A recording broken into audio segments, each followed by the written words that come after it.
Hello, welcome back to the Michael Sisco Show. We are joined by the esteemed Dr. E. Michael Jones, he's coming back for more. We had him on the old podcast sometime last year, and he's gracious enough to join us in our new repackaged, rebranded live stream, which is we're still on the old RSS feed. But welcome back, Dr. Jones. Thank you. Good to be back. Oh, thank you. Normally, I would. Badger my audience to leave some super chats and, visit a few other platforms, but we're just going to hop right into it today. Congratulations on your new book, by the way, and I heard it's been translated. Not so far, no. You were talking about Logos Rising? Oh, yeah, that one hasn't. Which one's been translated? Well, we have the French edition now of the Jewish Revolutionary Spirit. And that's been out for a little bit. Okay. Polish editions of Libido Dominandi and Barren Metal, and a Spanish edition of the Jewish Revolutionary Spirit will be coming out soon. Oh, awesome! Yeah, I finally made my way through Libido Dominati and the Jewish Revolutionary Spirit, and it was quite a work to get through Libido Dominati. Good, congratulations! We're going to hand out medals for people. It's important to read books. I can't emphasize. I just stumbled across a quote from Pius XII. The main issue, and one of the main issues during Pius XII's papacy, was the cinema, and how do you deal with the cinema? And it was a struggle. I've talked about the Legion of Decency battle here in America, and that was during his reign largely. But he said it's important to read. Now, cinema is a great medium for propaganda. You settle in, you're kind of in a darkened room, it sucks you in. But in terms of critical thinking, there's nothing can replace reading. It's that simple. And so all of these YouTube videos, whatever videos they are always an invitation to read the original stuff. So thank you for reading those two books. Well, those of us who do all the reading and writing, we should also be making the cinema for the masses to consume.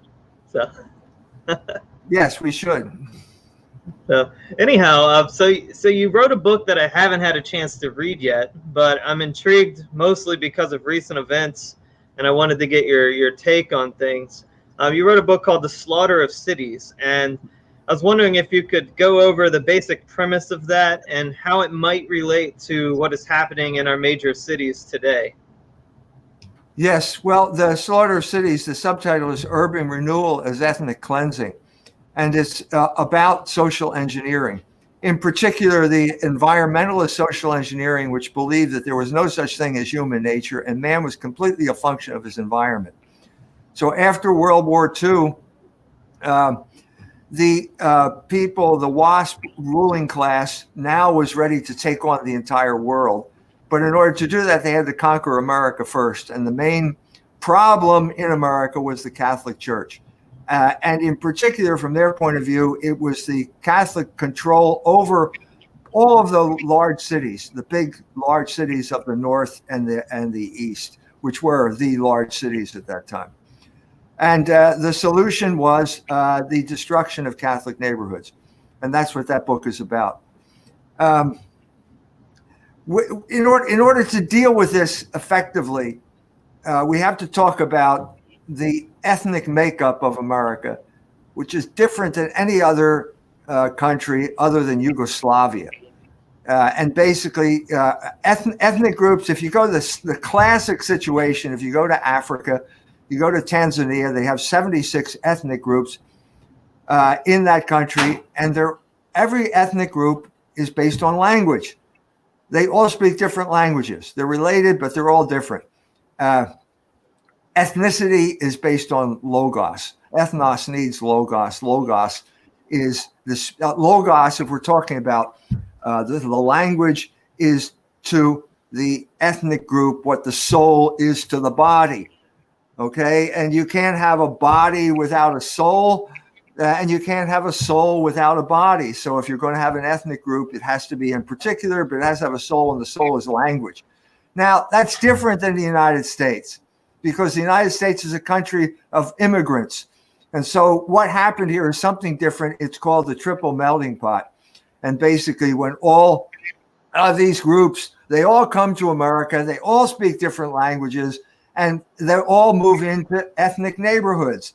And that's what Chicago, every big city in the North and the East was exactly that. It was a patchwork, a mosaic of ethnic neighborhoods. Where people came, they spoke their own language, they had their own customs, and they were allowed to do what they did as long as they could provide the labor force. And it made America successful. It made America a very successful country. But after World War II, we needed an empire. We weren't satisfied with being a republic. We wanted to be an empire that ruled the world. And in order to do that, you have to obliterate all differences. And that's what social engineering attempted to do during this period of time by basically destroying ethnic neighborhoods. Nobody told them what was going on. I'm talking about the ethnics. Nobody told them what was going on. Nobody told them that they had become bad people. Nobody knew that. They just understood, the people in those neighborhoods just understood that there's chaos, which is, now I'm going to bring us to the present. There's chaos and nobody knows the cause of the chaos. What they saw were black people moving into their neighborhoods. This is similar to what's happening in Europe. Weaponized mass migration is what destroyed all of the big cities of the North and the East. It destroyed the ethnic neighborhoods. It weakened the social fabric. It created a group of people who were basically without families, without family structure, without sexual morality. And those group of people created this revolutionary movement that is basically, these people are the foot soldiers of the revolutionary movement today. So in America, after 3 generations, no matter where you came from, you lost your language and your religion became the source of your identity. And so it's called the triple melting pot. And in the 1950s, when the idea got widespread currency, it was called Catholic, Protestant, and Jew became the 3 ethnic groups in America. And these 3 groups were at war with each other in many ways similar to what happened in Yugoslavia. 3 ethnic groups based on 3 religions, always fighting each other. What you had here was an alliance after World War II between the Jews and the Protestants against the Catholics. They called themselves liberals. And the organization that was the cover for this was known as the Americans for Democratic Action. And they had branches of this in every city, big city. The Jews were junior partners at this point. That's not the way it is now, but they were junior partners at that point. And the program was social engineering based on the behaviorism of John B. Watson. And the Catholics were targeted by black migration. It's very simple. There were other things going on. There were highways. You could talk about the interstate highway system, how that wrecked cities, one city after another. But the boots on the ground were the black migrants up from the South, the sharecroppers who were no longer needed to pick cotton. These people were moved in large numbers into cities like Philadelphia. The Ford Foundation was the group that orchestrated this in Philadelphia. They had a black minister by the name of Leon Sullivan, who was their agent. And he was lionized. He was called the Lion. And he ended up on the board of the Ford Foundation, board of General Motors, all that type of stuff. You had basically the WASP and the Jews using the blacks as their proxy warriors. You also had at this time, beginning before World War I, with the lynching of Leo Frank, you had the creation of the Black Jewish Alliance with creation of the ADL, Anti-Defamation League, creation of the NAACP, which was National Association for the Advancement of Colored People, which was a Jewish organization from the beginning. And these people, these 2 groups, other groups as well, tried to create race war. It was very simple. They wanted race war in the United States. They got it, and they were successful in overthrowing the governments of the South. They destroyed the ethnic neighborhoods in the North, but that's where the whole thing started to fall apart. So you had a group like Martin Luther King. What's he doing in Chicago? There are no segregated water fountains in Chicago. Why are you coming to Chicago? Well, because the Quakers, the Rockefellers, Nelson Rockefeller in particular, and the Jews paid him to do it. He was a tool of his Jewish moneymaker, his fundraiser, and they said to do it, and so they did it. And so the Martin Luther King declared war on the ethnics. He shows up in Marquette Park. Okay, Marquette Park. He's on one side of the street. The people on the other side of the street become white as soon as Martin Luther King shows up, because they're the opposite of Martin Luther King, but they thought of themselves as Lithuanians. And the Lithuanians are thinking, why are we suddenly bad people because we're Lithuanians? The answer to that is because, no, you're not Lithuanians anymore, you're white people. And this is part of the identity theft that has been going on to this day. And at this point, we're talking about St. Louis. There was a big statue battle in St. Louis. I covered this in the July-August issue of Culture Wars magazine. But the statue in question was the statue of St. Louis, the king of France, Louis IX, after whom the city was named. What's he got to do with Black Lives Matter? Did he have slaves, black slaves in Paris in the 13th century? Well, that's the way it was being portrayed. Not quite that way, but there was a man by the name of Umar Lee who accused anyone who was defending the statue of being a white supremacist. Well, as soon as you're white, you're bad. As soon as you're bad, you have no rights. And that's the way they were going to win that battle. That was the way it was going to be until, I hate to blow my own horn here, but until I got involved. I'm not trying to denigrate the people who were praying the rosary, but I'm saying that up till that point, they were losing because Umar Lee kept calling these people who were praying the rosary white supremacists. Do white supremacists pray the rosary? Not that I know of. Well, what group prays the rosary? Well, they were Catholics. And he deliberately engaged in identity theft to deprive these Catholics of their real identity, imposing a white identity upon them. And if I hadn't blown the whistle, that would have continued and the statue might not be there. So he called for a big rally, said that white supremacists were going to come and beat up a group of Muslim, Christian, and Jewish women. Nobody showed up for his side. Thousands of people, Catholics, showed up on the other side, led by a black African nun who was ringing a bell, which kind of deflated their racial narrative. And then as soon as I released the article at the same time, he challenged me to a debate. We had the debate, and now the statue is still there. So what I'm trying to say here is that in order to be successful here in fighting the revolutionary movement that is now trying to depose Donald Trump and take over the United States and destroy representative democracy, we have to identify who the sides are. And in St. Louis, we were able to do this in a very successful manner because it wasn't a black versus white issue. It was a Catholic versus Jewish issue. And once you identified it as that, well, hey, wait a minute. I think I have something else I have to do tomorrow. That whole thing collapsed because you're never going to win. Once you establish Catholic, Jewish, well, Catholics have rights and Jews have rights. And Catholics is one religion and Jews are another religion. And they both have status as part of the triple melting pot. And you've got a standoff, which you do not have if you engage in this black-white encounter, because Black Lives Matter has a superior morality and they can trump anything you do if your identity is white. So that's, a long way of bringing us from the beginning of social engineering after World War II all the way up to the present. Okay. So would you say that that African Americans or black people are still being used as proxies, especially when it comes to this BLM stuff? Absolutely. There's no doubt about it. And the man who basically, first of all, the Black Jewish Alliance collapsed in 1967 when Howard Cruz wrote his book, The Crisis of the Negro Intellectual. Completely obliterated. He was a commie who was part of in Harlem, and the Jews ran the Communist Party, and he said they're just doing it for their benefit. We are all useless pawns in their thing.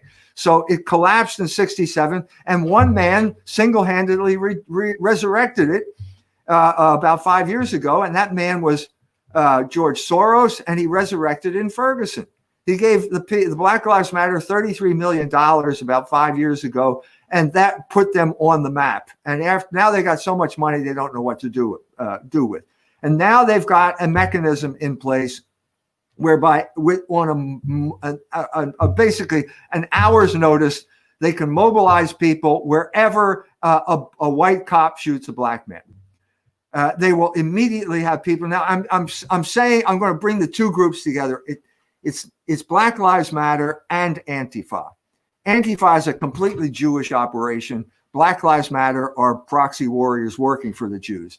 Together, they can, within moments, show up in a town like Kenosha, which is exactly what they did. We have a black. Now, this was a good moment for them because the autopsy for George Floyd had just come out, and it turns out that he wasn't killed by the cop. He died of a fentanyl overdose. Well, that's not going to go anywhere. So let's forget about George Floyd. Let's move on to Kenosha, where this black guy got shot 7 times in the back. You got LeBron James and the entire NBA up in arms now. What are we going to do? The NBA is upset. Okay, well, and so what happens here has nothing to do with this, the man who got shot, has nothing to do with the cops. You got revolutionaries. We know this happened. So the police report from Kenosha has arrived. 3 vehicles, a van, a truck, and a bus are at the gas station. And they're filling up containers with gasoline. And they're all from out of town. They're all out of town license plates. Well, this is Black Lives Matter and Antifa. Now, I'm making this statement. What we will have will be a trial, inshallah, as the Muslims say. And at the trial, we should find out who these people are and where they got their money and where they came from. And then we'll have a better understanding here. Now, again, George Soros is behind Black Lives Matter. We already established that. But George Soros is not content with that. He has also taken over the office of prosecutor in one city after another, including St. Louis. Kim Gardner, the prosecutor, the district attorney, whatever they call her there, brags about getting George Soros money. As soon as she gets George Soros money, she starts applying the law according to the color of the citizen, skin. Okay? She's not going to do marijuana prosecutions anymore. She runs the governor out of town. She prosecutes the McCluskeys for holding guns or for owning guns. This is another complication, but it's another indication of how successful George Soros was in resurrecting the Black Jewish Alliance. So we established that George Soros is basically the oligarch behind this. What is his actual end goal? What is he trying to form and shape here with these revolutionary activities? George Soros is a Jew. What is a Jew? A Jew is a rejecter of Logos. What is Logos? Logos is the order of the universe. What do you become when you reject the order of the universe, which is what the Jews did when they crucified the Logos incarnate? Well, you become a revolutionary. That's the Jewish identity. It's revolutionary. That's why I wrote that book called The Jewish Revolutionary Spirit. Everything that is happening now is a vindication of that concept that I brought forth in that book. The Jewish Revolutionary Spirit is a construct. It is a construct of reality. Okay, that's part of reality. You cannot understand human history unless you have a concept, a category like the Jewish Revolutionary Spirit, because it explains the entire conflict of human history, which is a conflict between Logos and anti-Logos. The cutting edge of Logos in human history, beginning 2,000 years ago, is the Catholic Church. That is the institution that created the great achievement of Europe. The cutting edge of anti-Logos in human history is the Jewish Revolutionary Spirit. And that is true to this day. 600 Jewish organizations have endorsed Black Lives Matter. Now, what does that tell you? What does that tell you?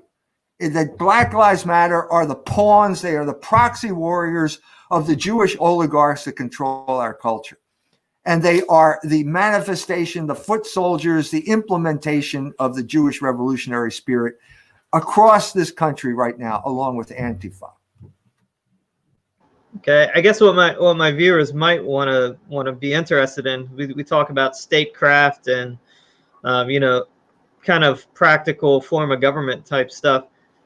So if they achieve if they accomplish their revolution on the ground for our reality, what will that look like for everyday Americans? It will mean the abolition of representative government. It will mean a tyrannical rule of people who will be judged according to their race and not their character, the exact opposite of what Martin Luther King talked about. If you want specific instances, again, the Jewish revolutionary spirit, look at what happened in Russia when the Bolsheviks took over. That was a Jewish revolutionary operation. It was a classic Jewish revolutionary operation. And within a month of the November Revolution in 1917, the Bolsheviks created the Cheka, the Extraordinary Committee to Combat Terrorism and Counter-Revolution, and they used it to murder Christians. Now, Russians would not join the Cheka. This is Richard Pipes. He's a Jewish professor from Harvard, retired, but he said, Salo Baron, every Jewish scholar says that the Cheka was a Jewish operation. It was primarily Jews because Russians would not torture other Russians, but Jews would, because Jews never considered themselves Russian. They always considered themselves resident aliens, but with a superior morality. So you're going to get this revolutionary ideology as some type of superior morality that is going to be imposed upon you, and you will do what they say. And if you disagree with these people, you are a bad person. It's very similar to the situation right now. If you disagree with a Jew, he will call you an anti-Semite. If he calls you an anti-Semite, you will be banned from social platforms, you will lose your job, and so on and so forth. This is the antithesis of what America stands for. It's the antithesis of representative government, and it's the antithesis of our Bill of Rights, the first of which guarantees freedom of speech.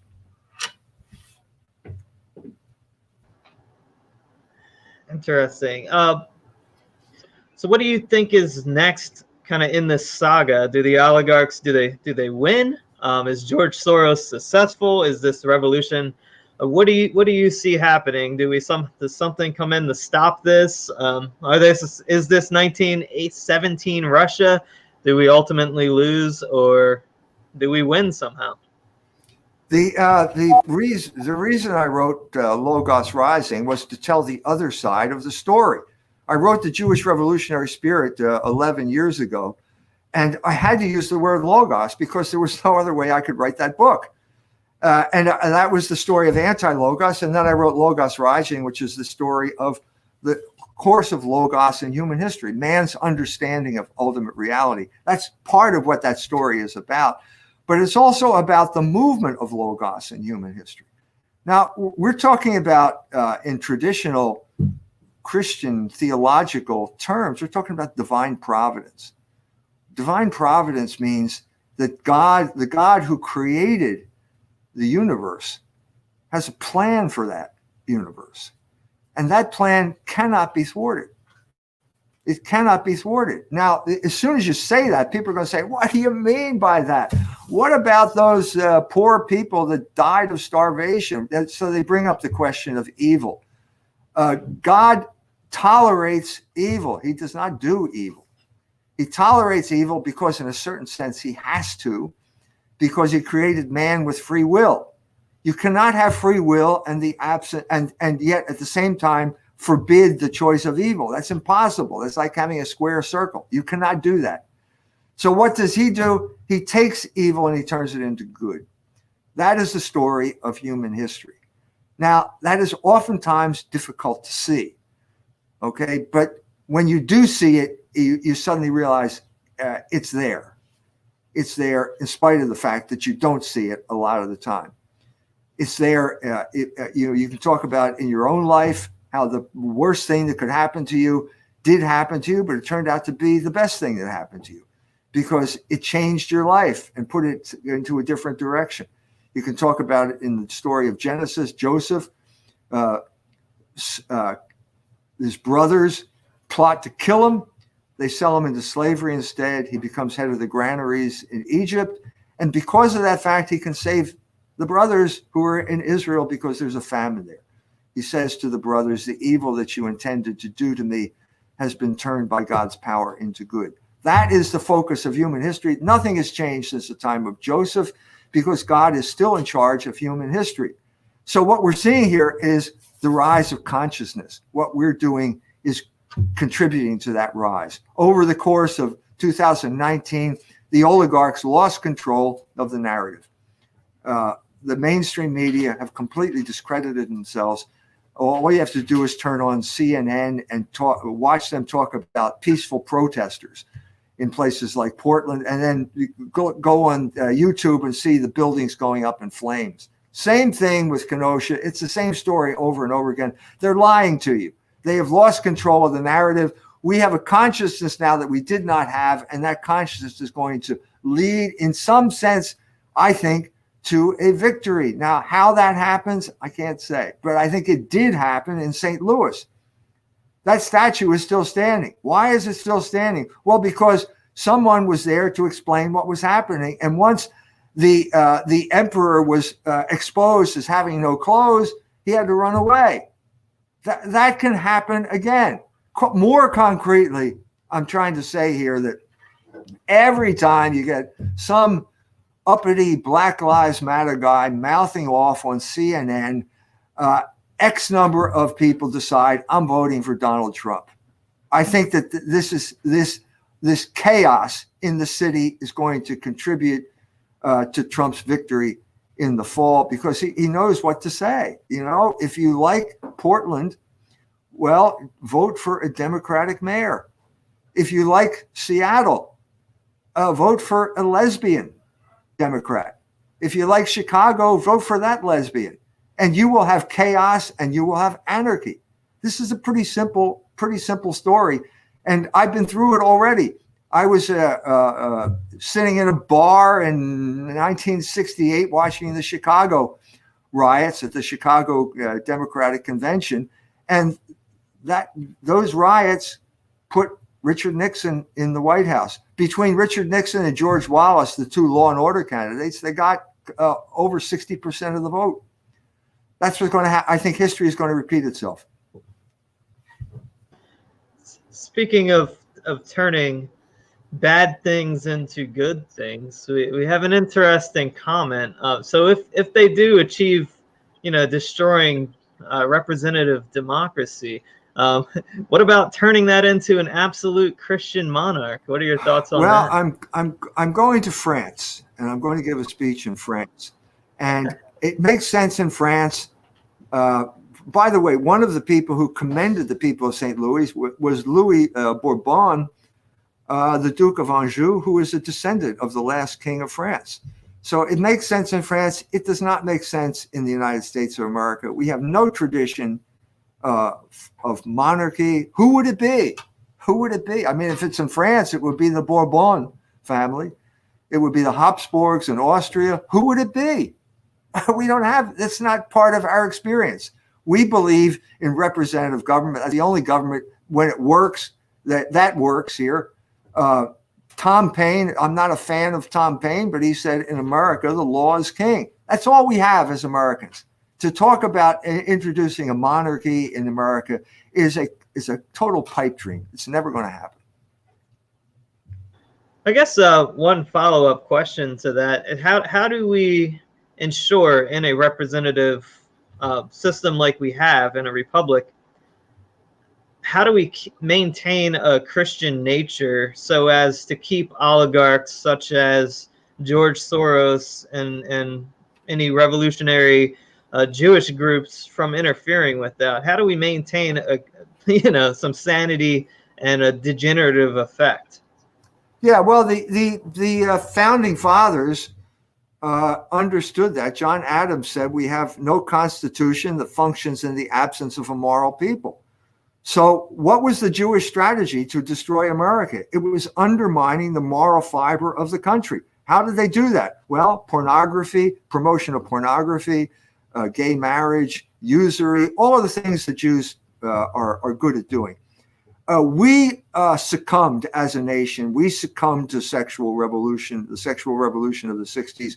We allowed ourselves to be undermined morally. And because we were undermined morally, we lost political power. It's that simple. If you want political power, if you want self-rule, you better start with the first issue of self-rule, which is ruling your own life. And that means applying practical reason to your daily activities and living a moral life. That means getting married and having children, most specifically, because the family is the first cell of society. If you are not in a position to do that, then prepare to be ruled by other people. It's that simple. What do you think? Why do you think I wrote Libido Dominandi? I explained the program here. Okay. If you give up self-control, you will be ruled by others. This is obvious now. Political correctness followed on the heels of sexual liberation. You give up sexual morality, you abandon the family, you will die eventually, but your children or your grandchildren will end up on the sofa of someone's house watching pornography and trying to figure out how to pay off student loan debt. That is the trajectory. There's no doubt about it now. It's empirically proven. If you abandon sexual morality, you will end up a slave. It's actually interesting that you bring that up, because if you think back to Russia, I like to think back to Russia, but shortly before the revolution there, even though it was a monarchy, even what you said ended up being true, because the elites had kind of embraced secularism and degeneracy themselves, and then that kind of opened the door for the Bolshevik Revolution. So it doesn't quite necessarily matter what system you have. It seems that if you lose your morality, you lose control completely. So right. Same is true of France. One of the leaders of the French Revolution was the cousin of the King of France, Philip. He ended up calling himself Philip Egalité, Philip Equality. He was the Duke of Orleans. And he was in charge of the Palais Royal, which is where all the pornography, the anti-Bourbon pornography got produced. So the same thing happened in France, largely because of the influence of the Masonic lodges, largely because of the suppression of the Jesuits. It's a long, complicated story, but you're right. That's what happened in France as well. Okay. And I know you kind of hit on this a little bit already, but is there any other practical advice that you would give individuals who are trying to make sense of these kind of turbulent times and how to move forward as Christians and whatnot? Yeah, consciousness. You can't act unless you understand something. You have to understand first. And as I started off by saying, the only way you're going to understand something is by reading a book, because that's where the real meat of the argument lies. Our discussion here is great because it reaches a larger number of people, but the people need to read books. Pius XII was right. You're not going to be effective in action unless you have a clear understanding of the circumstances and the situation we're in. And you're not going to have that unless you read a book. It's that simple. You gotta educate yourself. You got to subject your life to the Logos. And that's the way you're going to be effective. Well, that brings up a question. What do you have other than books that you've written yourself? What are some must-reads that you would suggest to our viewers today? Well, you know, you're going to have to be more specific than that. You're going to have to ask about a specific area. A specific discipline. You know, if you go to these books, if you go to a book like Barren Metal, which is about economics, about labor and usury, there's a bibliography in that book that you can read more, inform yourself more and more in depth if you're intrigued by a particular instance. If you want to know more about how Paul Volcker wrecked the economy in 1978, there are footnotes and there are books that, you know, sources that you can follow this up with. That's the way you learn things. You pick one book, and if it's a good book, and it will lead you to other books, and you follow those trails, follow those leads, and you'll become an expert. You can write a book yourself. Well, here's the question. I guess if we want to get more specific, what you said was the main source that you used for that kind of informed the Jewish revolutionary spirit? One of the main sources was Heinrich Graetz's History of the Jewish People. He is the father of Jewish historiography. He was a German Jew living in the 19th century. He hated the Talmud. He said that the moral corruption of the Jews stemmed largely from their study of the Talmud. He was German, loyal German. But yeah, Graetz's historiography was one of the main sources for Jewish revolutionary spirit.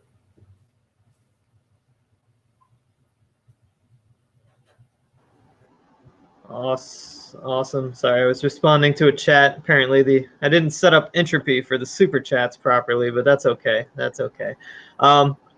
Anyways, so I think we pretty much got through everything. Are there any final thoughts? Where can people find your work and follow? Where's the best place for people to follow you, Dr. Jones? Go to culturewars.com. We have Culture Wars magazine coming out every monthly basis. The article that I mentioned about St. Louis is in the July-August issue of Culture Wars. Go to fidelitypress.org. All of my books are available there. I've been banned from Amazon, but that doesn't mean that you can't get the books. All of my books are available at fidelitypress.org. We're involved in psychological warfare here. We're the victims of it. We need to establish secure channels of communication.